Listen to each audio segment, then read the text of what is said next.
যাকে জিজ্ঞাসা করবেন সেই বলবে টেনশন, পেরেশান।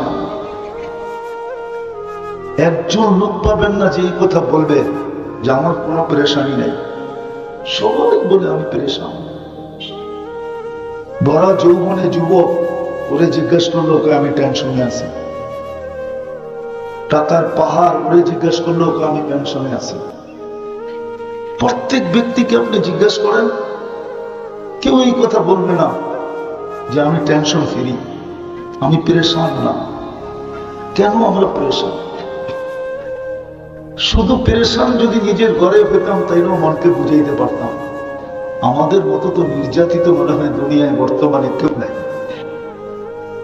সারা দুনিয়ায় মুসলমান সবচেয়ে বেশি নির্যাতিত, নিষ্পেষিত, অবহেলিত, দীক্ষিত, ঘৃণিত, বঞ্চিত। কারণটা কি কারণে আমরা এত পেরেশান? অথচ আল্লাহর প্রিয় পাত্র উম্মতে মুহাম্মাদের চেয়ে আল্লাহর কাছে প্রিয় কে আছে? যদি থাকতো তাহলে আল্লাহ কেন বলতেন কুনতুম খায়রা উম্মাহ? কাউকে তো বলেন নাই। ১৬ লক্ষ নবীর উম্মত তো আছে, ৩১২ জন রসুলের উম্মত তো আছে, খলিলের উম্মত আছে, কালিমুল্লাহর উম্মত তো আছে, রুহুল্লাহর উম্মত তো আছে, সফিউল্লাহর উম্মত তো আছে, আদম সফিউল্লাহর উম্মত তো আছে, ইব্রাহিম খলিলুল্লাহর উম্মত তো আছে, ঈসা রুহুল্লাহর উম্মত তো আছে, মুসা কালিমুল্লাহর উম্মত তো আছে, ইব্রাহিম খলিলুল্লাহর উম্মত তো আছে। কিন্তু কাউকে তো খায়রে উম্মত বললেন না। খায়রে উম্মতের মালাটা তো আমাদের গলায়, মুকুটটা তো আমাদের মাথায়। এত প্রিয় হওয়া সত্ত্বেও আমরা পেরেশান কেন? কিন্তু যদি অতীত দেখি তো এত পেরেশান তো কেউ ছিল না। হ্যাঁ, ঘরে ভাত ছিল না বটে, গায়ে কাপড় ছিল না ঠিক, পায়ে জুতা ছিল না। চলেন, বুঝবেন কি বুঝবেন না জানি না, কাপড় তো ছিল না গায়ে। যেদিন বাইতুল মুকাদ্দাসের চাবি নিতে যান আমিরুল মুমিনিন ওমর রাদিয়াল্লাহু তাআলা আনহু, তো সেনাপতি সীমান্তে আসছিলেন স্বাগত জানানোর জন্য, শামের সীমান্তে। তো উনি যখন ঢুকতে ছিলেন তো ওনার বগল তলে জুতা ছিল। এক হাতে কাপড়টা, যেই হাতে যেই বগল তলে জুতা ছিল ওই হাতে কাপড়টা উঁচা করা ছিল। কেননা আগের দিন রাত্রে বৃষ্টি ছিল, মাটিটা সব কাদা কাদা ছিল। তো উনি কাপড়টাকে বাঁচানোর জন্য এক হাতে উঁচা করছেন, আরেক হাতের উটের রশি টানতেছিলেন। সেনাপতি সীমান্তে এসে ওনাকে পরামর্শ দিতেছিলেন। স্বাগত জানানোর পরে বলতেছেন, আমিরুল মুমিনিন সায়াখরুজু আলাইকা শুরাফা ও শাম, আমার পিছে কিন্তু শামের সম্ভ্রান্ত ব্যক্তিরা আসতেছে। কেননা আমাদের দেশেও কিছু জায়গা আছে যেখানে সম্ভ্রান্ত ব্যক্তিরাই থাকে, আর অন্য কেউ থাকে না। যেমন গুলশান, যেমন বনানী, যেমন ধানমন্ডি, যেমন বারিদারা, যেমন মিন্টু রোড, ঠিক না? আবার সারা দুনিয়ার ভিতরেও কিছু জায়গা আছে যেখানে সারা দুনিয়ার সম্ভ্রান্ত লোকেরা বাড়ি বানায়, আছে না? হ্যাঁ, ইংল্যান্ডে আছে, কানাডায় আছে, আমেরিকাতে আছে, অস্ট্রেলিয়ায় আছে, ঠিক না? না নাই? তো সারা দুনিয়ার সামের সম্ভ্রান্তরা তখন সামনে থাকতেন। তো বলছে সম্ভ্রান্ত লোকগুলো আসতেছে, আপনাকে এই পোশাকে দেখলে কেউ লাইক করবে না, পছন্দ করবে না। বলছে কি করব? আমি একটা সম্ভ্রান্ত লোকের পোশাক নিয়ে আসছি, খোলেন, এটা পড়েন। তো উনি একটা চিৎকার দিয়া বলছে, আকাইয়ার কা বিয়ৌমিন ওয়াহিদ, একদিনে তুমি চেঞ্জ। কদ আ'আজ্জানাল্লাহু বিল ইসলাম, আল্লাহ তো সারা দুনিয়ায় আমাদেরকে ইজ্জত দিয়েছেন ইসলাম দ্বারা। ফালা উবালি মাকালাতান নাস, তো যেটা বুঝাইতেছিলাম যে অর্ধ জাহানের 4 মহাদেশের রাজার গায়ে ছিল ছিঁড়া ফাড়া কাপড়, মানিয়া পেটে ভাত ছিল না এটাও মানি, পায়ে জুতা ছিল না এটাও মানি, মাসের পর মাস চুলা জ্বলত না এটাও সত্য। কিন্তু পেরেশান তো ছিলেন না, নির্যাতিত তো ছিলেন না, নিষ্পেষিত তো ছিলেন না। এই জমানাটা, এই সময়টা তো একদিনের না, শত শত বছর। আর যেটা আজকে আমি প্রশ্ন হিসাবে দাঁড় করাইলাম, এটাও শত শত বছর আমরা পেরেশান। অথচ দুনিয়ার 70% সম্পদ মুসলমানের কাছে। বিশ্বাস হয় না? না, মনে হয় না। আমেরিকার দিকে দেখলে কোত্থেকে মনে হবে, কানাডার দিকে দেখলে কোত্থেকে মনে হবে। সবাই বলবে না, সম্পদ ওদের কাছে না। দুনিয়ার একটা জিনিস আছে, লিকুইড সোনা, তরল সোনা, লিকুইড গোল্ড। ওটা মুসলমানদের কাছে 70%। তেল মুসলমানদের পায়ের নিচে 70%। দুনিয়ার 70% গ্যাস মুসলমানদের কাছে। দুনিয়ার সবচেয়ে বড় টাকা মুসলমানদের কাছে। এর চেয়ে বড় টাকা কারো কাছে নেই। কুয়েতের টাকা দুনিয়ার সবচেয়ে বড় টাকা। একটা মারলে $5 পরে, $5। একের বিনিময়ে $5। তারপরও কেন আমরা পেরেশান আর নির্যাতিত? একটু চিন্তা করেন, যে উম্মত আল্লাহর এত প্রিয়, আজকে কেন নির্যাতিত, কেন নিষ্পেষিত, কেন পেরেশান? সবাই পাগলের মতো ফিরতে থাকে। কনকনে শীত আসে না এখনো, হয়তো আসতে পারে, আবার নাও আসতে পারে। কনকনে শীত, ল্যাপের ভিতরে ঘুমানো যে সকালবেলা মজা, এটা মনে হয় কোটি টাকা দিয়েও কিনা আনা যায় না কোথার থেকে। হ্যাঁ, আর একা ঘুমানোর সাথে সাথে যদি লোকে আরো কেউ থাকে, তাইলে তো কোনো মজার শেষই নাই, ঠিক না? মনে হয় বুঝাইতে পারি না। কি ঠিক না? কি মনে হয় বুঝেন না, ঠিক না? তাহলে তো মজার কোনো শেষই নেই। যেরকম যুবকরা যখন একা হাঁটে, তো দেখবেন হাঁটার ভঙ্গি একরকম, আর যখন বাইকে উঠা চালায় তখন ভঙ্গি আরেক রকম। যখন পিছে কেউ থাকে একবারে পুরা চাট, ওই ভঙ্গি তো বর্ণনাই করা যায় না, কেমন ভঙ্গি, ঠিক না? ওই কনকনে শীতের ভিতরে বাংলাদেশের ঢাকা শহর, নারায়ণগঞ্জ সকালবেলা কুয়াশার ভিতরে চক্ষু খুললে দেখা যায় যে মানুষ স্রোতের মতো ছড়তেছে। ওরে যদি জিজ্ঞাসা করি সবচেয়ে মজা তো ল্যাপে ছিল, তুই কেন বাহিরে? শান্তির জন্য যাইতেছি, শান্তির জন্য। শান্তি তো ল্যাপে ছিল, তো শান্তির জন্য বেরিয়েছে। কি সত্য না? মনে হয় বুঝাইতে পারি না কমিশনার সামনে। হ্যাঁ, একজন দুইজন, পুরো রাস্তা ভরা। আমরাও তো ঢাকা শহরে থাকি, খিলগায় মাঝে মাঝে সকালবেলা দেখি স্রোত যখন চলে কনকনে শীতের দিকে, কেউ অফিসে, কেউ আদালতে, কেউ মেইলে, কেউ ফ্যাক্টরিতে, কেউ এদিকে সেদিকে, মাঝে মাঝে দাঁড়ায় থাকি আর মুস্কি মুস্কি হাসি। হায় মানুষ, হায় উম্মতে মুহাম্মদ। সুখের আশায় সুখের ল্যাব ছেড়া, মজার ল্যাব ছেড়া পাগলের মতো ছুটতেছে। কেন আমরা অসুখী? কেন আমরা পেরেশান? আসেন এটারই জবাব দিয়ে শেষ করতেছি।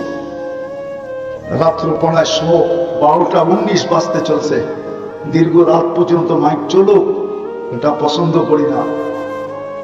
যদিও রাস্তার টাইম খায়া ফেলছে, পৌঁছার কথা ছিল পড়া 11টা, 11:15টার ভিতরে। কিন্তু মদনপুর তো মদনপুরই, ঠিক না? জামে পড়লে খবর পাওয়া যায় না যে সকালে বাসায় পৌঁছবো কিনা, না পরের দিন সকাল হবে। এই জন্য লম্বা করতে চাইতেছি না, কেননা ফজরের নামাজ এরকম কুঠি ওয়াজের চেয়ে গুরুত্ব রাখে। কুঠি কেন, এর চেয়ে বেশি ওয়াজও যদি এক পাল্লায় দেওয়া হয়, আর ফজর নামাজ আরেক পাল্লায়, তো ফজরেরটা ভারী হবে।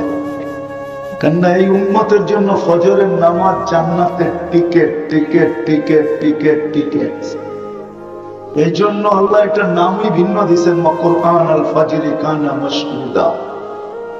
ফজরের নামাজ মুসল্লির সর্বক্ষেত্রে বডিগার্ড হিসাবে সঙ্গে সঙ্গে থাকবে।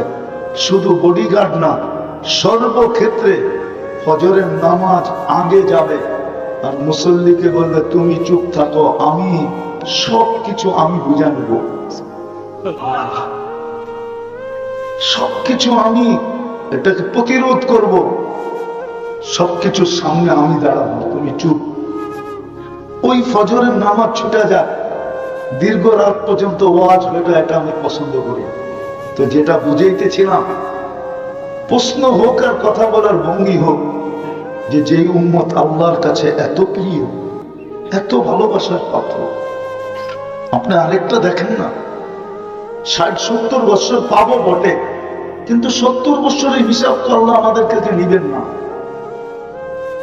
প্রথম 15 বছরের তো হিসাব দিবেনই না, যতক্ষণ পর্যন্ত প্রাপ্ত বয়স্ক না হয়, ওটার কোনো হিসাব কিতাব নেই। তারপরে যতক্ষণ ঘুমে কাটবে, ওটারও হিসাব কিতাব নেই। ভালো যদি না বাসতেন তাহলে এটা কোনোদিন করতেন না, কেননা নিয়ম এটাই, ভালোবাসার পাত্রকে বেশি খাটানো হয় না, ভালোবাসার পাত্রকে আল্লাহ বেশি খাটান না, এই উম্মতকে আল্লাহ বেশি খাটাইতে চান না। এরকম শত দেখানো যায় যে আল্লাহ আমাদেরকে কতটুকু ভালোবাসা। নামাজেরটা দিয়ে দেখায় দিই, কোন উম্মতকে আল্লাহ টাকার দায়িত্ব নেন নাই, কিন্তু আমাদের নবীজির দিদের ব্যথা দেখা আল্লাহ বলছেন, নবীজি নিয়ে যান নামাজ, পরিশ্রম কমায় দিলাম বটে, কিন্তু সওয়াব কমাবো না, আপনার ও উম্মতের জন্য সওয়াব 50-50ই থাকবে। বরং যদি আমি 50 বলি এটাও ভুল হবে। বলছে আরো বাড়াইয়া দিব। বলছে কতটুকু বাড়াবেন? জামাতের সাথে পড়লে 27 গুণ বাড়াইয়া দিব, মানে এক ওয়াক্ত পড়বে 270 ওয়াক্তের সওয়াব পাবে। ভালোবাসা না হইলে এত বাড়াইলেন কেন? আরেকটা দেখাই, ভালোবাসা যদি না হইতো তাহলে নিজে দায়িত্ব নিলেন কেন? আপনার উম্মত যেখানেই থাকুক না কেন, জোহরের সময় আমি ডাইকা ডাইকা পড়ায় নিব, আসরের সময় ডাইকা ডাইকা পড়ায় নিব, মাগরিবের সময় ডাইকা ডাইকা পড়ায় নিব, এশারের সময় ডাইকা ডাইকা পড়ায় নিব, ফজরের সময় ডাইকা ডাইকা পড়ায় নিব। আরেকটা যদি দেখি, আরো ভালোবাসা উচ্ছায়া পড়বে, মুসাল্লি ইউনাজি রব্বা, আল্লাহ যেন নামাজের জন্য ডাকে না, আল্লাহ যেন বলতে চায় সারা রাত্র ঘুমাইলি, সকাল হয়ে গেল, তোর সাথে তো আমার কথা হইল না, একটু উঠে আয় না, ফজরের সময় দুইজনে একটু কথা বলি না। আবার জোহরের সময় বলে, সেই ফজরের সময় কথা হইল, এখন তো দুপুর হয়ে গেল, চল না দুইজনে মিলে একটু কথা বলি না। আবার যখন বিকাল হয়, সেই দুপুরে না কথা হইল, এখন তো বিকাল, চল না দুইজনে মিলে একটু কথা বলি না।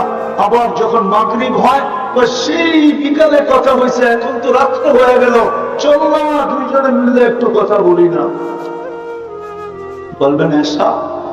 আল্লাহ তো এসারটা এইভাবে বুঝায় যে একটু পরে তুই ঘুমায় যাবি, সকালে উঠবি কি উঠবি না তুই জানিস না, চল না শেষমেশ দুইজনে একটু কথা কয়ে ঘুমাই না।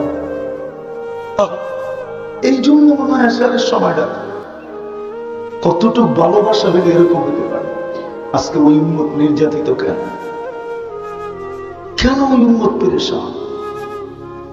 মুসলমানের মতো তো পাগলের মতো কেউ ছুটাছুটি করে না। দেখবেন ছুটাছুটি, আমাদের কাছেই তো 10 লাখ আছে, সব তো মুসলমানই, ঠিক না? কি রোহিঙ্গা মুসলমান না? হ্যাঁ না, মুসলমান না।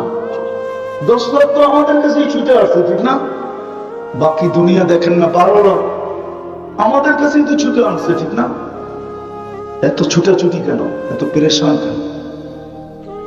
শুধু কারণ একটাই, আর কিছু না। আজকে আমরা উম্মত হইয়া নবীজির ইজ্জত রাখি, রাজ রাখি। নবীজির ইজ্জত যদি রাখতাম, তাহলে এই সমাজের যুবক কোনদিন নেট দেখা চুল কাটত। যারা দাঁড়ায় আছে 99% নেট দেখা চুল কাটে, নেটের ডিজাইন দেখা চুল কাটে। 100 টাকার চুল 500 টাকা দিয়া থাকে। কিন্তু নবীর ইজ্জত যদি রাখতো, তাইলে 100 টাকার চুল 100 টাকা দিয়া কাটতো, 300 টাকা বন্ধুদেরকে নিয়ে মিষ্টি খাইতো, আর 100 টাকা দিয়ে একটা মালা পয়লা রাস্তা দিয়ে হাঁটতে হাঁটতে আসতো। সবাই জিজ্ঞাসা করতো চুল কাটলি, মিষ্টিও খাইলি, আবার মালাও পরলি, কারণটা কি? বলতো কেন পরবো না, খাবো না, কালকে নবীজির সাথে যখন দেখা হবে তখন সর্বপ্রথম তো এক হাত না 2 হাত পাতবো, আপনার আদর্শে ইজ্জত রেখা চুল কাটছি, কি দিবেন দেন না। আজকে আমরা নির্যাতিত শুধু নবীর মুহাম্মদ রাসূলুল্লাহ সাল্লাল্লাহু আলাইহি সাল্লামের সাথে আমরা মুখলেস না, নিবেদিত না, আমরা ওনার ইজ্জত রাখি, আদর্শকে উড়াইয়া দিছি, বিজাতির আদর্শে আদর্শবান বেশি। এই কথা ভাবতে ভাবতে যে মনে হয় ওদের আদর্শে আদর্শবান হইলে আমাদেরকে বাড়িতে আইসা টোকায় টোকায় বিষা দিয়া দিয়া নিয়ে দেবে। যদি এটাই হইতো তাহলে আমাজনের জঙ্গল দিয়া কেন 30 লাখ টাকা দিয়ে আমেরিকায় ঢুকতে হতো? আমি তো একজন চিনি না, 100 জন চিনি, 100 জনের উপরে চিনি আমেরিকাতে, যারা 30 লাখ দিয়ে আমাজনের জঙ্গল দিয়ে ঢুকছে, জঙ্গল দিয়া। এখনো তো একা বৈশা মাঝে মাঝে ভাবলে আমার ভিতর থেকে চোখের থেকে পানি আসে, পানি। 2019-এর কাহিনী বহুতবার বলছি আমি, যখন 2টা ছেলে আমাদেরকে বলতেছিল যে হুজুর আমরা বাংলাদেশে 3 জন ছিলাম, 2 জন তো আমরা আমেরিকায় পৌঁছে গেছি, পুলিশের হাতে ধরা খাইছি, জেলখানার থেকে বাহির হয়ে এখন খোলা আকাশে করতেছি, কিন্তু আমাদের সাথে 3য় একজন বাঙালি ছিল, ও মেক্সিকোর জঙ্গলে হারায় গেছে, জানি না আজ পর্যন্ত ওর পরিণতি কি করছে। সেও তো 30 লাখ টাকা দিয়েছে, 20 লাখ টাকা দিয়া ইউরোপে যায় কেন? মনে হয় আমি বুঝাইতে পারি। যদি ওদের আদর্শে আদর্শবান হইলেই আমাদেরকে বিষা দিয়ে নিয়ে যেত, বিষা দিয়ে যদি নিয়ে যেত আমাদেরকে, তাইলে এই 20 লাখ টাকা দিতে হইতো কেন? 30 লাখ দিতে হইতো কেন? দালালের পিছে পিছে ঘুরতে হইতো কেন? তাইলে তো বিকিনি পরে আমেরিকান এম্বাসিতে গেলি ভিসা। আজ পর্যন্ত তো দেখলাম না, 99টা এম্বাসি তো দেখলাম, আজ পর্যন্ত তো কত মানে দেখলাম না যে পোশাক দেখা ভিসা দিয়ে দিছে। কি কমিশনার সাহেব রূপ দেখা ভিসা দিয়ে দিছে? না ঢাকায় শব্দ কম, মামু দেখা ভিসা দেয়, মামু। পাত্তি দেখা ভিসা দেয়, পাত্তি। এবিলিটি দেখা ভিসা দেয়, রূপ দেখা ভিসা দেয় না। আল্লাহ, আমি তো আমার জাতিকে বুঝাইতে পারতেছি। মনে চায় মাঝে মাঝে নিজের জানটাই নিজে দিয়া দেয়, জাতিকে তো বুঝাইতে পারতেছি না। বলেন আমার যুক্তিতে লজিক আছে না নাই? আমার কথায় লজিক আছে না নাই? 500 টাকা দিয়ে চুল কাটায়, অথচ এই চুল 50 টাকা দিয়ে কাটায়। উঠতে 100 টাকা, 100 টাকার উপরে চুল কাটা কোথায় আছে? আর বলেন যুবক যে নেটের ভিতরে সার্চ দিয়া নিয়ে গেল, স্ক্রিনশট দিয়া নিয়ে গেল, ওই চুল 100 টাকায় কোন জায়গায় কাটায়? বলেন আমাকে, বলুক যুবকরা, বলুক, কি 100 টাকায় কাটে?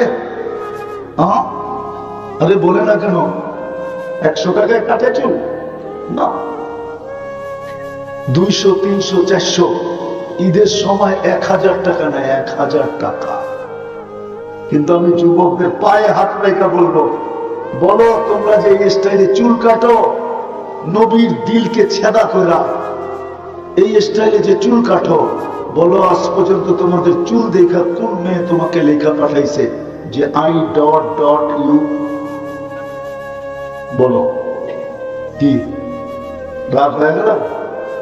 কেউ লেখা পাঠাইছে? কোন বন্ধু মহল দেখাইতে পারবো যুবকরা যে মেয়ে লেখা পাঠাইছে তোর চুলের স্টাইল দেখে আমি লেখা পাঠাইলাম I.U?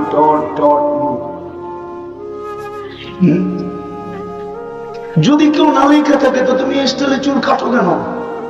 তোমাকে যদি কেউ I.U লেখা থাকে তাইলে তোমার যৌবন দেখা লেখছে, চুল দেখা না।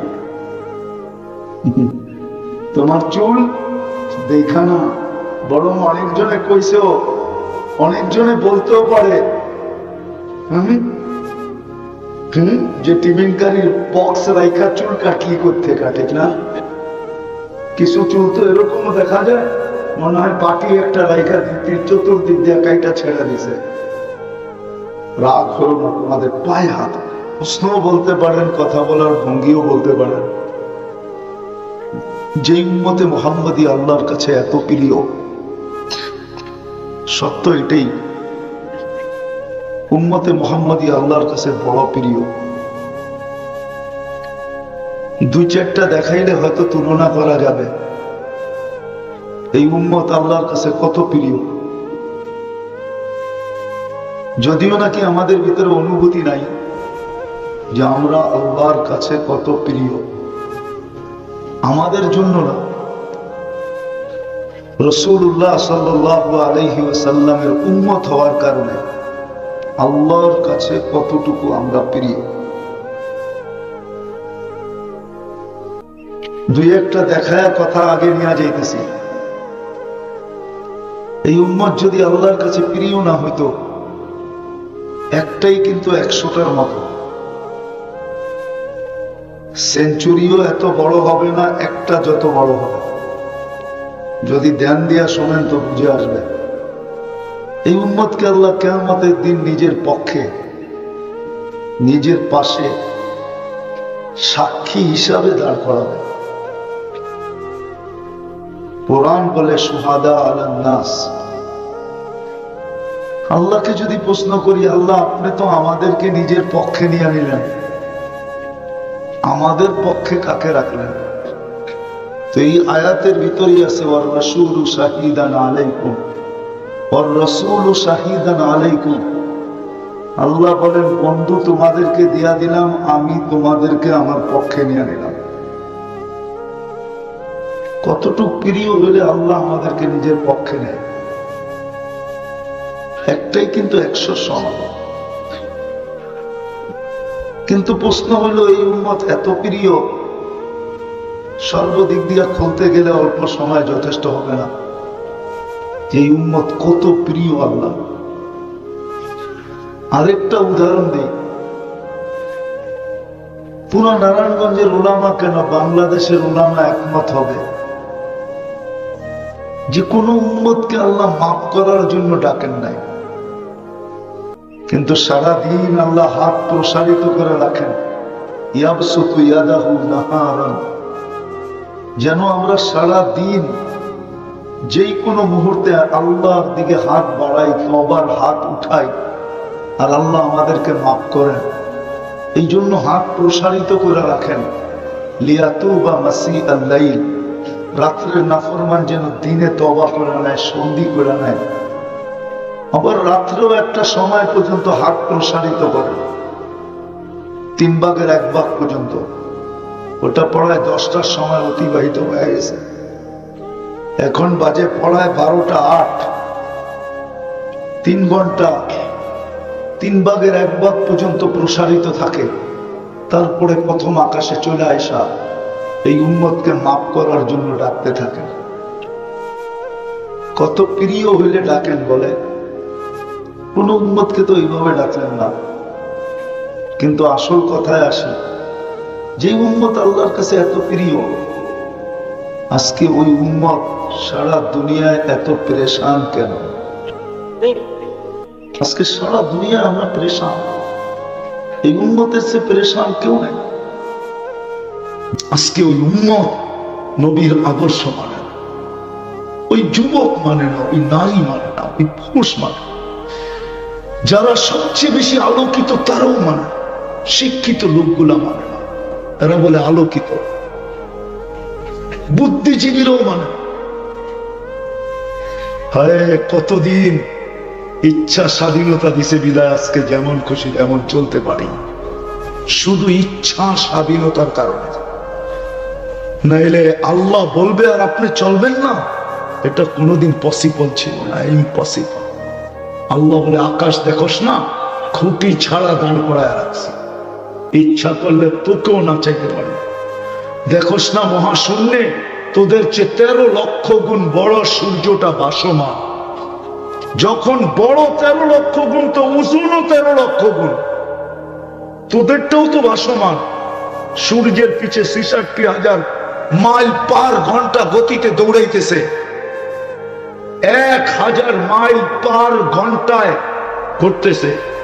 আপনি তো লেফটি মেরে বসে আছেন, আল্লাহ জমিনকে বলে দিছে দৌড়া দৌড়া, ঘোর ঘোর, তাতে কিছু আসে যায় না, বন্দার গায়ে যেন বাতাস না লাগলো। এই জন্যই তো বসে আছেন। জিজ্ঞাসা করেন না বিজ্ঞানকে, 66,000 মাইল গতিতে সূর্যের পিছনে আমাদের দুনিয়া দৌড়াইতেছে। 1000 মাইল পার ঘন্টায় ঘুরতেছে, 24 ঘন্টায় একবার প্রদক্ষিণ হয়। এই জন্য আমাদের দিন রাত্র 24 ঘন্টায়। আমাদের দুনিয়াটা 24,000 মাইল, বেশি বড় না। এটাই তো আল্লাহ দেখাইতেছেন যে একটু দেখো না, আকাশটা খুঁটি ছাড়া, সূর্যটা ভাসমান। সৌরজগৎ শুনাইলাম না, আমি শুনাইতে আসি না, আর শুনাইলে আমার বিশ্বাস সবার মাথায় ধরবেও না। সৌরজগৎ সবার মাথায় ধরবে না, একটা শুনে দেখি ধরে কিনা। আমাদের দুনিয়াটা যেই গ্রামে আছে, সৌরজগতের গ্রামে, ওটাকে বিজ্ঞানের ভাষায় বলে ছায়াপথ। ওই গ্রামটা এক সৌরজগতের সবচেয়ে ছোট গ্রামে আমরা বাস করি। আমাদের দুনিয়াটা এটা এতটুকু বড়, বিজ্ঞানের চোখে যদি কেউ যান্ত্রিক জিনিস তৈরি করে সেকেন্ডে 3 লক্ষ কিলোমিটার যাবে। কত? ঘন্টায়? সেকেন্ডে। তারপরও আমাদের গ্রামের এই মাথা থেকে ওই মাথায় যাইতে 1 লক্ষ আলোক বৎসর লাগবে। আর আমাগো গ্রামটা সবচেয়ে ছোট। যে ইউনিয়নে আমরা আছি, ওই ইউনিয়নে আমাদের মতো 47,000 গ্রাম আছে। কিছু পাল্লায় পড়লো, আল্লাহ বলে তোমাকেও আমি না চাইতে পারি, কিন্তু ইচ্ছা স্বাধীনতা দিছে। কিচ্ছু তোমাকে বুঝাবো, বুঝলে তো ভালো কথা, সেলুট। আর যদি না বুঝবে, যদি না বুঝবে, তোমার বিবেক দিয়া যদি তুমি না বুঝবে, বুদ্ধি দিয়া না বুঝবে, শুধু স্বাধীনতা দেখা যদি তুমি চলতে থাকো যেমন খুশি তেমন, কতদিন চলবে? কতদিন? আপনি নবীর আদর্শের বিরোধিতা করে কতদিন চলবেন? কতদিন? আরে বলেন না, কতদিন? এটার ভিতরে রূহ আছে যতদিন, অতদিনই তো। এরপর এরপর কি হবে বলেন না? কে সঙ্গে যাবে? কে সান্ত্বনা দিবে? এখানে তো একজনও নাই। মা বাবা মারা গেছে, ডেলি 1 মিনিটের জন্য হাত উঠায় এতটুক বলে, আল্লাহ সব আমাদেরকে দেয়া গেছে, সস্তা কাপড়টা পরা চলে গেছে, আপনি একটু দেখা রাখেন। এতটুকু তো বলে না কেউ ডেলি। বলেন বলেন, নিজের অর্থে কতটুকু কামাইছেন বন্দরে? আপনারা তো আসল বাসিন্দা, ঠিক না? হ্যাঁ না? ভাড়াটিয়া বেশি না বাড়িওয়ালা কম? ভাড়াটিয়া বেশি, মিলাই আছে, ঠিক না? হ্যাঁ, বাপের বাড়ি পেয়েই তো বাড়িওয়ালা, ঠিক না? রাখবেন না, পায়ে হাত রাখে। বাপের বাড়ি পেয়েই তো আপনি জমিদার, চাই 1 কাঠা হোক। ডাকায়রা বলে না, हम लोगों का बारी है मियां, হোক না 1 কাঠা, আপনার বাড়ি তো, জমিদার তো আপনি, ঠিক না? বাবার লেগা মাল লেগা তো কেউ বলে না। অভ্যস্ত একজনও তো না। হাত উঠাইতে পারবেন যে আমি অভ্যস্ত? ডেলি শোয়ার আগে সারাদিনের কাম কাজ যখন শেষ হয়ে যায়, আমি বিছনায় আসি তো হাত উঠে আল্লাহকে বলি, আল্লাহ সব আমাদেরকে দিয়া গেল, দুনিয়ার সবচেয়ে সস্তা কাপড়টা পরা বাবা চলে গেল, আপনি একটু দেখা রেখেন। আল্লাহর তো অঙ্গীকার ছিল, সন্তানের হাত যদি মা বাবার জন্য ওঠে, কোনো পর্দা রাখে না, সবগুলাকে ওই মুহূর্তে সরায় দেয়। আর ওই হাতকে কখনো ফেরত দেন না, না না না। একজনও তো এখানে নেই। তো আপনি যে চলে যাবেন, আপনাকে কে দেখবে? তারপর বুঝলাম ইচ্ছা স্বাধীনতা দিছে, আমিও মানি, আপনি যেমন খুশি তেমন চলতে পারেন, আমার আঙ্গুল উঠানোর কোনো প্রয়োজন মনে করি না। আর আমি আঙ্গুল উঠাইও না, আঙ্গুল উঠাইও না। ইচ্ছা স্বাধীনতা আপনাকে দিছে, বেশিও তো দেয় না, 5টা দিছে। কয়টা? কয়টা? যেই কোনো শিক্ষায় শিক্ষিত হইতে পারো, নাইলে মেধা আল্লাহর, আর আপনি শিখবেন ওই শিক্ষা যেই শিক্ষা আল্লাহ থেকে আপনাকে দূরে করবে। মেধা কে দিছে? আর আপনি শিখবেন ওই শিক্ষা যে শিক্ষায় আপনাকে শিখাবে। রাগ হয়ে যাবেন বলবো, শরীফ থেকে শরীফা, আপনি শিখবেন ওই শিক্ষা। মেধা কে দিছে? এটা কার দেওয়া? আল্লাহ বলে তোরে শিক্ষা স্বাধীনতা দিলাম, যেই কোনো শিক্ষায় শিখ, যেই কোনো পেশায় পেশাজীবী হইতে পারো, যেই কোনো মত আদর্শে আদর্শবান হতে পারো। ওকে বাকশক্তি কে দিছে? আর ও বলে গড ইজ নাথিং। নাউজুবিল্লাহ। বাকশক্তি কার? ওনার ব্যাপারেই বলতেছে উনি কিচ্ছু না। আরে বিবেক দিয়ে বোঝেন না। আল্লাহ বলে হ্যাঁ মত আদর্শের স্বাধীনতা দিছে তোকে, যেই কোনো মত আদর্শের স্বাধীনতা হইতে পারিস, কিচ্ছু বলবো না। চতুর্থ, পাত্তি থাকলে দুনিয়ার যেই কোথাও বাস করতে পারিস। পাত্তি চিনেন? এটা থাকলে দুনিয়ার যেই কোথাও বাস করতে পারো। আর পঞ্চম স্বাধীনতা, মৌতের আগ পর্যন্ত যেমন খুশি তেমন চলতে পারো। যেমন আমাদের স্কুলে যখন খেলা হতো তখন একটা পর্ব থাকতো, যেমন খুশি তেমন সাজো। সাজছেন কিনা জানি না, কিন্তু একদিনের লেগা, ঠিক না? পরের দিন সাজা গেলে খবর আছে, পাশা লাল, ঠিক না? আল্লাহ বলে মৃত্যু পর্যন্ত যেমন খুশি তেমন সাজতে পারো, কিচ্ছু বলবো না। বেরুন কাইফা তা'মালুন, শুধু তাকায় তাকায় দেখবো। এটারই অনেকজনের সুযোগ নেয়, ভাবে আল্লাহ বলতে কিছু নাই। অনেকে ভাবে কি এর আজাব সাজাব, যদি হইতো তাহলে তো কিছু না কিছু দেখাইতো, ঠিক না? আল্লাহ বলে দেখাবো, আসতে দে দিন।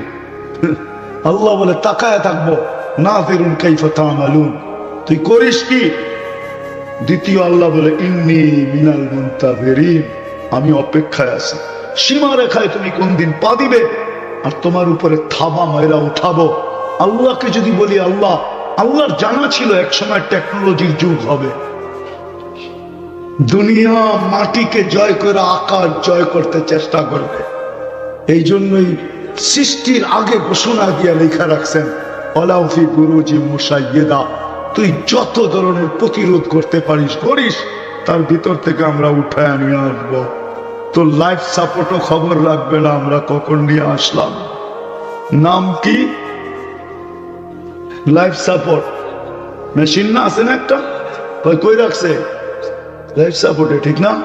মনে হয় বাইচা বাইরে আসবে, ঠিক না? যে গেছে ও ভাবে আর ফিরবো না, যারা দিছে ওরাও ভাবে আর ফিরবে না, ডাক্তারও ভাবে আল্লাহ জানে কি ঘটে। আল্লাহ বলে সময় আসতে দেরি, আমরা উঠে আনতে দেরি করবো। 5টা স্বাধীনতা দিচ্ছেন বিদায় কিচ্ছু বলে না। আর যদি না দিতেন তাহলে খবর ছিল যে আকাশ খুঁটি ছাড়া দাঁড় করাইতে পারে। ও যুবক, তোমার মতো ছোট্ট একটা মানুষকে কানে দৌড়া চরখার চেয়েও গতিতে ঘুরাইতে পারে। কানেও দৌড়ন লাগবো না, খালি ইশারা করবার, তুমি ঘুরতে থাকবা, ঠিক না? পারেন? পারে। তো যেটা বুঝাইতেছিলাম, সারাদিন কাঁদতেছিলেন, 23 বছর কাঁদছে। এর জন্য কি করলাম? চলেন গুছায় নিয়ে আসি। বলছে উম্মতের জন্য চোখের পানি থামে না। দ্বিতীয়, যখন দুনিয়ার থেকে বিদায় নিতেছেন তখন চোখে পানি। জিবরিল আলাইহিস সালাম জিজ্ঞাসা করছে, এখনো কাঁদেন? সারা জীবন তো কাঁদলেন, এখনো কাঁদেন? এখন তো আল্লাহর সান্নিধ্যে চলে যাবেন। বলছে উম্মতকে কার কাছে রেখা যাবো, এই জন্য চোখের পানি। আমার উম্মতকে কে দেখা রাখবে? ও যুবক, মৃত্যু লগ্ন তোমার জন্য চোখের পানি। পুরুষ ও নারী আমাদের জন্য চোখের পানি। আর আমরা ওনার আদর্শকে কতটুকু মানি? কতটুকু? যুবক যদি মানত তাহলে চোখের চুল এইভাবে নেটে দেখে কেন কাটাইতো? 50 টাকার চুল কেন 300 টাকা দিয়ে কাটাইতো? ও তো 50 টাকা দিয়ে চুল কাটাইতো, 250 টাকা দিয়ে মিষ্টি খেত। কেউ যদি জিজ্ঞাসা করতো চুল কাটা মিষ্টি খাস, এটা আবার কোন রীতি আর নীতি? ও বলবো তুই বুঝবি না, প্রত্যেক চুলের বদলা এক একটা সোয়াব পাইছি, এই জন্য খুশিতে মিষ্টি খেতেছি। কিয়ামতের দিন যখন দেখা হবে, হাত পাতা তো বাকি রইল, কিয়ামতের দিন যখন দেখা হবে হাত পাততে দেরি হবে না। হাত পাতবো, আপনার আদর্শে চুল কাটছি, কি দিবেন দেন, তাড়াতাড়ি দেন, জান্নাতে যেতে হবে। হাত পাতার সুযোগ হইত। এখনো কবরে কাঁদতেছেন। আবুল্লাহ সামরকান্দি রহমতুল্লাহ আলাইহি লেখছেন, কিয়ামতের দিন উম্মতের জন্য কাঁদতে কাঁদতে কবর থেকে উঠবে। আপনাদের ভিতরে দিল নাই, থাকলে আমার ভিতরেও নাই, মরা যাওয়ার কথা ছিল। আল্লাহ রসুল কবর থেকে কাঁদতে কাঁদতে উঠবে আর বলবে, আইনা উম্মতি। জিবরিল ডাইনে দেখি খালি, বামে দেখি খালি, আমার উম্মত কোথায়? জিবরিল আলাইহিস সালাম বলবে, কেউ ওঠে নাই, আপনি মাত্র উঠছেন। কোন উম্মতও ওঠে নাই, নবীও ওঠে নাই, রসুলও ওঠে নাই, আপনার উম্মতও ওঠে নাই, আপনাকে উঠানো হয়েছে। চিন্তিত হয় না, যাবে হাউস, যাবে মাকামে মাহমুদে বসবে না। আল্লাহ দুটেই চেয়ার বানাইছেন, একটা নিজের জন্য, একটা বন্ধুর জন্য। আপনি মাকামে মাহমুদ চিনেন না? উম্মত তো আজকে ইউনিয়ন পরিষদের চেয়ার পাওয়ার জন্য জান দিতে 100-র ভিতরে 90 না 99 জন প্রস্তুত, যে চান চায় যাক, কিন্তু ইউনিয়ন পরিষদের চেয়ার পাইতে হবে। ওই উম্মতের রসুল মুহাম্মদুর রাসূলুল্লাহ সাল্লাল্লাহু আলাইহি ওয়াসাল্লাম মাকামে মাহমুদ পাবেন, বসবেন না। আল্লাহ বলবে, বন্ধু বসেন, বসবো না। কেন? আল্লাহ জানেন উম্মতকে প্রতিশ্রুতি দিয়ে আসছি, হাউজে কাউসারের পানি নিজের হাতে পান করাবো। আমি চাই না উম্মত এসে অপেক্ষা করুক, আমি চাই আমি যাই অপেক্ষা করি, তো হাউজে কাউসারে ছুটা যাব। শুধু এইখানেই না, তারপরে আবার মিজানে ছুটবো, যেন উম্মতের পাল্লা যদি সামনে না ঝুঁকে, তো আপনার প্রতিশ্রুতিগুলো ওইখানে কাজে লাগাবো। আপনি প্রতিশ্রুতি দিছেন আমাকে, সালতোতা চাইলে দিবেন, সাফি তুসাফা সুপারিশ করলে মঞ্জুর করবেন। আপনি প্রতিশ্রুতি দিছেন, আমার চেহারায় লজ্জার ভাঁজ আসতে দিবেন না। আপনি প্রতিশ্রুতি দিছেন, আমাকে রাজি করে ছাড়বেন। আমি মিজানের পাশে দিলাম, ওইখান থেকে আমি আবার ছুটবো পৌঁছাতে। উম্মত যদি পার না হইতে পারে, তো দুরুদের ঘাটতি দিয়ে পার করায়। বলেন ওই রসুলের আদর্শ কতটুকু মান? তুমি তো দুর্বল ছিলা, আজকে সুঠামত্ব দিলাম, যৌবন দিয়া বড়া দিলাম, যৌবন দিয়া। যুবক, যৌবন কি কলিকাতা হারবালে পাওয়া যায়? না মডার্ন হারবালে, না আমেরিকান হারবালে, না ইউরোপের হারবালে, না অস্ট্রেলিয়ান আর জাপানি হারবালে? কোন হারবালে যৌবন পাওয়া যায় বলো? কোন বাজারে বিক্রি হয়? কোন কোম্পানি তৈরি করে? কোন ফ্যাক্টরিতে পাওয়া যায় বলো আমাকে? যৌবনের দাম কত? বেচবা? আরে বিক্রি করবো যৌবন? কিডনি বিক্রি হয়, যৌবন বিক্রি হয় না? সারা জগতের সম্পদ একদিকে রাখলে হতো, তোমার যৌবনের দাম বেশি হবে, পুরুষের পুরুষত্বের দাম বেশি হবে, নারীর নারীত্বের দাম বেশি হবে। বিশ্বাস হয় না? যার ভিতরে পুরুষত্ব নাই, এক বিয়া না কুঠি বিয়া করলেও বাচ্চা হবে না। আর যেই নারীর ভিতরে নারীত্ব নাই, 1,00,000 বৎসর জীবন দিলেও বাচ্চা পেটে আসবে না। সত্য তো না? সত্য না? কোনদিন ভাবছেন পুরুষত্বর দাম কত? আল্লাহ বলে, তুই ভাবতেছিস তোকে সুঠামত্ব দিলাম, হিসাব দিব না? কুনতা জাহিলা ফাআল্লামতুম ওয়ালা উহাসিব, অজ্ঞই তোমার পেটের থেকে আসছিলি, তোকে মেধা কে দিছে? কে দিছে মেধা? হ্যাঁ, বিসিএস ক্যাডার হইতে দেরি, আল্লাহ বলতে দেরি করবে। বাবের ঠেলায় রাস্তা দিয়ে হাঁটা যায় না, উনি যখন হাঁটে তখন মনে হয় যে জমিন ফাটায়া হাঁটে। কে দিছে মেধা এটা? আল্লাহ বলে, কুনতা জাহিলা ফাআল্লামতুম, তুই তোমার পেটের থেকে অজ্ঞ আসছিলি, কান্না ছাড়া কিছু জানা ছিল না তো। এইটাও বলেন আল্লাম তুকাল বুকা, কান্নাটাও আমরা শিখাইছি। এই জন্যই এখন আসা শুরু হয়েছে, বাচ্চা কাঁদে না, পরে স্কোয়ারে নিয়ে যেতে হয়, আর লোকে কতগুলা বান্ডেল নিয়ে যেতে হয়। বান্ডেল চিনেন? চিনেন বান্ডেল? হ্যাঁ, এতগুলা বান্ডেল নিয়ে যেতে হয়, এতগুলা বান্ডেল। বিশ্বাস না হয় ফোন করে জিজ্ঞেস করেন স্কোয়ারকে, যে বন্দরের বাচ্চা হয়েছে কিন্তু 7 দিন হয়ে গেছে, কাঁদে না, তো বলবো এক্ষুনি নিয়ে আসেন, কিন্তু মনে রাখেন বান্ডেল কিন্তু অনেকগুলো লাগবে। বিশ্বাস হয় না? হ্যাঁ, আল্লাহ তো বিনা পয়সা কান্না শিখিয়ে দিছে, শুধু কান্না দেয় না, জাদু দিয়া দিছে, জাদু। শোনায় দিব? আল্লাহ তো বলে ফালাম্মা বাকাইতা সা ইলাইকা জামিয়া, তুই কান্না সুর তুলতে দেরি, শত্রুর দিকে দৌড়াইতে দেরি করে নাই। এটা কান্না ছিল না, এটা জাদু ছিল, জাদু। হেমিলিনের বাঁশি ছিল, বাঁশি। তোকে হেমিলিনের বাঁশি দিছি আমি। আল্লাহ বলে অজ্ঞ ছিল, কিচ্ছু জানতে না, শিক্ষা তো আমি দিছি, ভাবতেছো হিসাব নিব না? কুনতা মিসকিনা, বড় নিশ্চয় ছিল, ফাআগনাইতু, আমি তোমাকে স্বয়ং সম্পূর্ণ করছি, ভাবছো হিসাব নিব না? এক চোখে 13 কোটি ক্যামেরা, 2 চোখে 26 কোটি। যুবক কি ভাবো হিসাব নিবে না? যেমন খুশি তেমন। একটু ভাবো, আমি আশা করছি 7 জায়গায়, একটু ভাবো। ডেইলি 550 লিটার অক্সিজেন, আর হিসাব নিবে না? অক্সিজেন যদি কিনতে হইতো তাহলে 2020-এর চিত্র নিয়ে আসতেছি। কি 2020-এর চিত্র নিয়ে আসতেছি, আধা ঘন্টা দিয়ে 8 লক্ষ টাকা বিল করে বয়াত হতো। 2020-এ আধা ঘন্টা দিয়া 84,000 টাকা বিল করছে, 84,000 টাকা। মডার্ন হাসপাতাল এখনো খুলে দেখেন পেপার, 84,000 টাকা বিল করছে আধা ঘন্টার অক্সিজেন। ডেলি কয় ঘন্টা নেন? হ্যাঁ,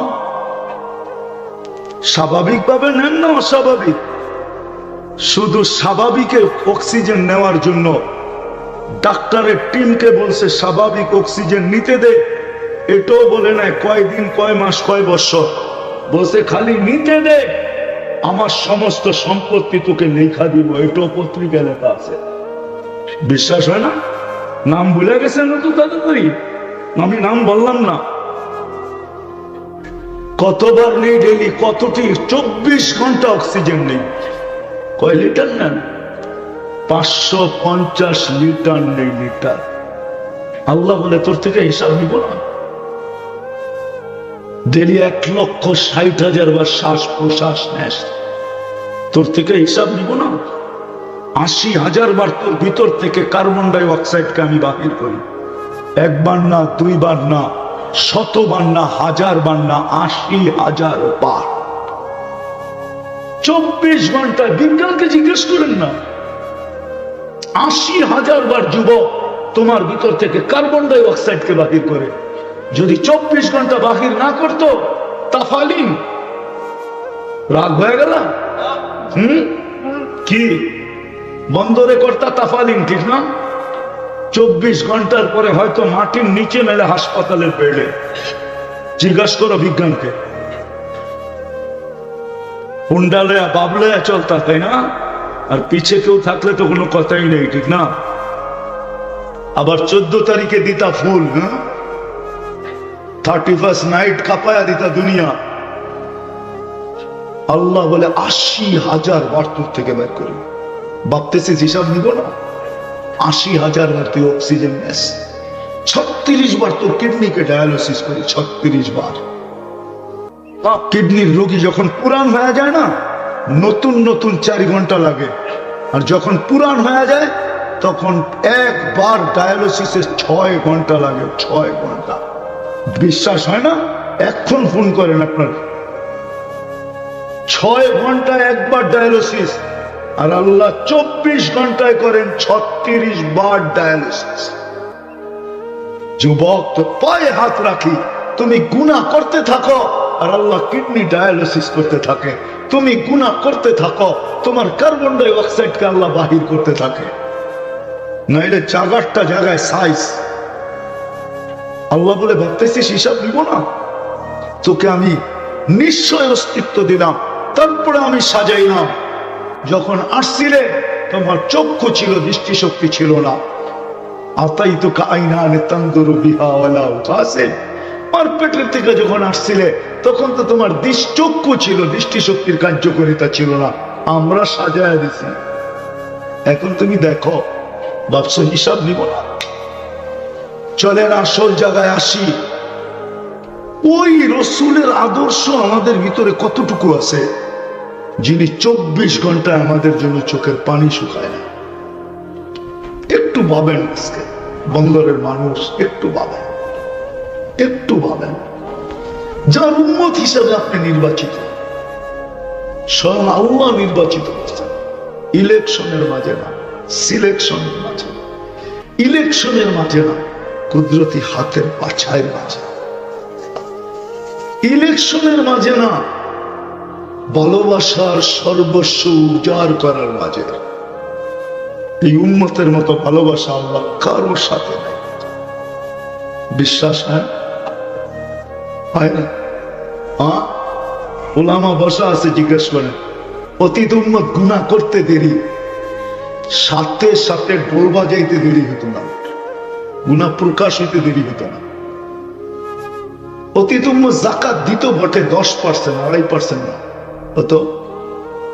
আর আমাদের থেকে নেয় কয় পার্সেন্ট? এটা ভালোবাসার বিকাশ। আমার মনে হয় এটাও মনে হয় নিতেন না, কিন্তু আঙ্গুল উঠবে এই জন্য নিছেন। কি সব উম্মত বলবে এতই ভালোবাসা, কিছুই তো নিলেন না, আমাদের থেকে তো 10% নিলেন। তা আল্লাহ বলে তোমরা 2.5% দিও, যাতে আমার উপরে কেউ আঙ্গুল না উঠায়। তারপরও তো দেয় না, তারপরও তো হিসাব করে দেয় না। আমি কামাইছি কি? আমি আল্লাহ বলে আসলি তো ফকির, তুই কামালি কোথেকা? আফকার, তোর চেয়ে ফকির কে ছিল যখন দুনিয়াতে আসছস? কে ফকির ছিল? ছিল কেউ? আল্লাহ বলে ধনী তো আমি করলাম, আদনা ধনী আমি বানিয়েছি। দম যদি মেধা দিয়া হইতো আর শিক্ষা দীক্ষা দিয়া হইতো, তাহলে বাংলাদেশের এক ব্যক্তিত্ব ছিলেন, নাম বলবো না, সে বাংলাদেশের সবচেয়ে বড় ধনী হইতো না। মনে হয় বোঝেন নাই? সে সবচেয়ে বড় ধনী হইতো না, নাই, দুনিয়াতে নাই। তার সময় সে সবচেয়ে বড় ধনী ছিল, নাম বলবো না। ধন তো মেধা দিয়ে হয় না, আল্লাহ দেয়। কি দেয়? এই জন্য তো কবি বলে সকাল বেলার ধনী রে তুই ফকির সন্ধ্যাবেলা, সন্ধ্যাবেলার ধনী রে তুই ফকির সন্ধ্যাবেলা, নদীর এপার ভাঙ্গে ওপার করে, এই তো নদীর খেলা। ধন তো আল্লাহ দেয়, ধন তো আল্লাহ দেয়। আল্লাহ যাক, যেটা বুঝাইতেছিলাম, যেটা বুঝাইতেছিলাম, চোখের পানি 24 ঘন্টায় থামে না, যতদিন জীবিত ছিল আমাদের জন্য। জিবরিল মিকাইল জিজ্ঞাসা করছে মা জালা আরাকা তাবকি, যখনই দেখি কাঁদেন কেন? বসে উম্মতের জন্য চোখের পানি থামে। এটার নাম মশওয়ারা। পাবেন যারা আসে না ওদের লিস্টি করেন। তারপরে আমি 2.5 ঘন্টা বলবো না, ডেলি 10 মিনিটের জন্য বাইরে যান, যায়া ঘরে যায়া ওদের কয় কাম হয়ে গেল? কয় কাম? 2 কাম হয়ে গেল, ঠিক না? মসজিদে যারা আসে ওদেরকেও ফাজাইল শুনান, আর ঘরে যাইও ফাজাইলি তালিম করা, সবাই হাতে পায়ে ধরা তৈয়ার করেন, দিনদার বানান। কয় কাম হয়ে গেল? কয়টা হইল? কয়টা হইল? 3টা হয়ে গেল। চতুর্থ, নির্দিষ্ট একদিন করা, একদিন নির্দিষ্ট করা, সবাইকে হাতে পায়ে ধরা মসজিদে আইনা আল্লাহর ঘরের পরিবেশে বসায়া এতদিন তো ডেলি যাইতেন, ওর পরিবেশে ওকে লাইকা হাতে পায়ে ধরতেন।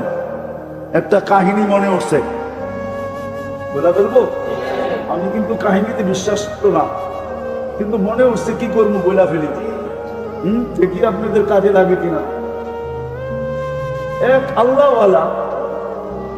আল্লাহওয়ালা কাছে খবর আসছে যে আমাদের এলাকায় এক মহিলা আছে যিনি পতিতা পেশায়, যার পেশা হলো পতিতা পেশা। কি পতিতা বুঝেন? আর মানলাম না, ঠিক না? তো বুজুর্গ বলতেছে পতিতা পেশা। হ্যাঁ। তো উনি একদিন পর্দার আড়ালে যেয়ে বলছে, মা না, ওই মেয়ে, তোকে আমি একদিনের জন্য বুক করতে চাই। আমার কামই তো এটা আমার, কিন্তু শর্ত আছে, ওই দিন আমি যা বলবো তা করতে হবে। বলছে এই জন্যই তো, ওই দিন তোমার বুক, তুমি যা বলবে তা করবো। বলছে টাকা কত নিবা? বলছে এত। বলছে ওকে। চলে আসছে, দিন তারিখ মতে গেছেন। বলছে আজকে কিন্তু আমার বুকিং। বলছে হ্যাঁ, আমিও তো অপেক্ষায় আছি। বলছে যা বলবো তা করতে হবে। বলে অবশ্যই। তো নিয়ে আসছে মতন, বলছে যে যাও, প্রথমে গোসল করো। এইভাবে গোসল করতে হবে। এইভাবে গোসল করছেন, পর্দার থেকে বলে দিছেন এইভাবে গোসল করবে। তারপরে বলছে এই যে কাপড় দিলাম, পড়ো। কাপড় দিছে, পড়ছে। বলছে দেখো, নড়চড় করা যাবে না, তোমার সাথে আমার ডিট, সারা রাত্র আমার, যা বলবো তা করতে হবে। নতুন কাপড় পরায়া বলছে জায়নামাজ দিছে, এবার বিছাও। কয়টার উপরে দাঁড়াও।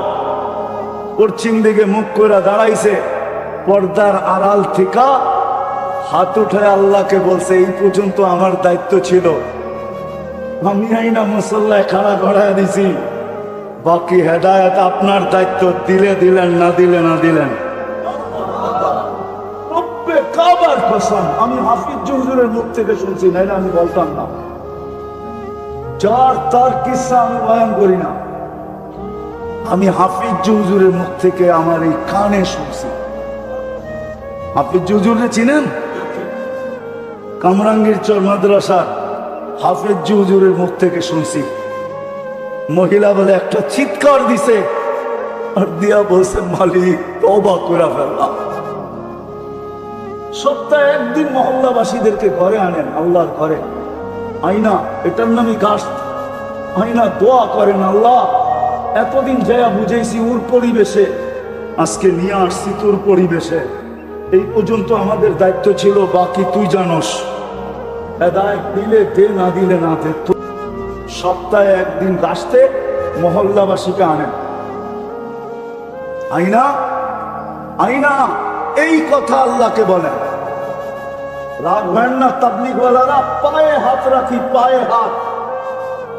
যদিও একটা কথা মিডিয়ায় বইলা ফেলতেছি, বর্তমান তাবলীগের জমানায়, বর্তমান তাবলীগে যারা নিজেদেরকে মনে করে আমার চেয়ে বড় মজলুম কেউ নাই, মজলুম। এই জন্য আজকে খুইলা বলতেছি, খুইলা গাছ তো করেন, সাপ্তাহিক গাছ কোন দিন মহল্লা বা আনেন নিজেদের বয়ান শোনানোর জন্য, নিজেরা তাশকিল করার জন্য, নিজেরা ক্রেডিট লওয়ার জন্য। মসজিদে ঢুকায়া দিয়ে একদিনে দোয়া করেন নাই, মালিক মহল্লাকে আনা তোর পরিবেশে আমাদের দায়িত্ব ছিল, না করব বয়ান, না করব কিছু, আমরা পরিবেশে ঢুকায়া দিছি, বাকি তোর দায়িত্ব। বলেন কাস্তের পরে কোন ব্যক্তি দাঁড়ায় এরকম দোয়া করছেন? বৈশা একজন হাত উঠে বলেন করছেন কোনদিন? আল্লাহওয়ালারা শিখায় গেছে। মহল্লাবাসীকে সপ্তাহে একদিন আল্লাহর ঘরে আইনা পিছের থেকে দোয়া করেন, আল্লাহ ডেলি যাইয়া ওর পরিবেশে পাও ধরছি, আজকে তোর পরিবেশে আইনা ছেড়া দিছি, তুই জানোস, তোর কাম জানে, হেদায়েত দিলে দে, না দিলে না দে, আমরা গেলাম। তারপরে কথা বলেন কিছু, দেখেন কি হয়। কয় কাম হইল? চারটা, ঠিক না? কি চারটা হইল? এইবার 3 দিন আল্লাহর ঘরের পরিবেশে থাইকা, মাসে 3 দিন আল্লাহর ঘরের পরিবেশে থাইকা, নিজের এলাকার ভিতরে, নিজের থানার ভিতরে, নিজের ইউনিয়নের ভিতরে আল্লাহর ঘরে 3 দিন থাইকা মানুষকে এই কথা বুঝান, এই 3 কথা বুঝান, তোমাকে বাঁচাও, ঘরকে বাঁচাও, পরিবেশকে বাঁচাও। এটা আমাদের সবচেয়ে বড় ফরজ। বাঁচাও, 3 দিন আল্লাহর ঘরে থাইকা বুঝান, আর আল্লাহর ঘরে আইসা দোয়া করেন। আমার দায়িত্ব বুঝানো ছিল, বুঝাইয়া দিছি। আমার দায়িত্ব বুঝানো ছিল, বুঝাইয়া দিছি, কিন্তু বাকিটা আমার দায়িত্ব না। বাকিটা কি? হেদায়েত দেওয়া, দিলে গাইথা দেওয়া, বুঝাইয়া দেওয়া, চলায়া দেওয়া আপনার দায়িত্ব। এই দোয়া করেন, পারবেন? হ্যাঁ, বুঝাইতে পারলাম? একটা পরিবেশ তৈরি হবে, করেন। এই মহল্লা আলাদেরকে বলতেছি, করেন। আমার কথা মাইনা করেন। মা বোনদেরকে বলেন ঘরে ঘরে করতে। প্রত্যেক আকেল বালেক পুরুষ নারীর উপরে এই 3টা দায়িত্ব জরুরি। নিজেকে বাঁচানো, ঘরকে বাঁচানো, পরিবেশকে বাঁচানো। আজকে নিজে বাঁচলেও ঘর বাঁচা নাই, ঘর বাঁচলেও পরিবেশ বেঁচা নাই। যদি পরিবেশ বেঁচা থাকতো তাহলে বললাম না মুসলমানের এই দুরবস্থা হতো না। ওইখানে তো রক্ত ঝরেই নাই, তারপরও বলতেছে ইয়াদুল্লাহি ফাওকা আইদিকুম। এইখানে তো 38,000 রক্ত ঝরে গেছে। শুধু এক জায়গায়, কত জায়গায় যে রক্ত মুসলমানের ঝরতেছে, ডেলি ঝরতেছে। দোয়া করতেছি, কোনো কাজে লাগতেছে না। এই জন্য পায়ে হাত দিয়া বলি, আজকে আমার কথা বুঝা চলেন, অঙ্গীকার করি। আমি আপনাদেরকে বলবো না আপনি দূর দূর যান। আমি মাদক দিয়ালাদেরকে বলবো, মাদক দি সামলাও। মাগরিবের ওয়াক্ত হলো, আযান হলো, পুরো মাদক দি যেন থাইমা গেল। সব মসজিদে দৌড়াইতেছে, জায়গা না পাইলে মার্কেটের ভিতরে দাঁড়ায় গেছে।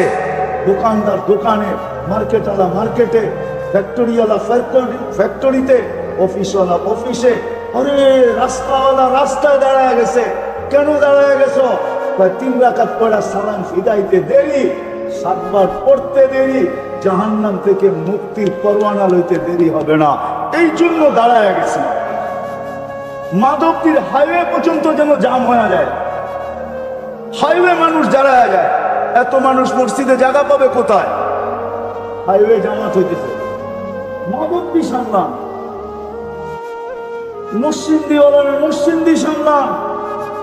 প্রত্যেক থানাওয়ালা, ইউনিয়নওয়ালা যদি ইউনিয়ন সামলানি শুরু করে, তাহলে সারা দুনিয়া সামলায়া যাবে। আর নাইলে যেইভাবে মেহনত করে আসতেছি, মায়ে কইছে বানতে দান, বানতে আসি মুদা দান। চিনেন? গ্রাম্য শব্দ বোঝেন? মনে হয় বোঝেন নাই। বুঝছেন? মায়ে বলছে আগে ডেকি ছিল না, দান বানতে দান, বানতে আসে কি উদা দান। চিনেন? এখনো শুকায় নাই, তো ওইটা বানলে কি চাল নিব, কি হ্যাঁ? চিরা কয়ভাবে খাওয়ান যায়? শুধু একভাবে, কি ভিজায়া খাওয়ান যায়, ঠিক না? নাইলে শুকনা খাইবেন আর পানি খাইবেন, এই তো ওই একই কথা, ঠিক না? আর চাউল 100 ভাবে খাওয়া যায়। কি 100 ভাবে চাল খাওয়া যায় না? 100 প্রকারের চাল খাওয়া যায়।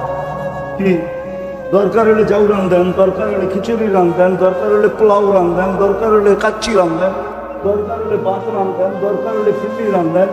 কি আরো তো কত আইটেম আছে, ঠিক না?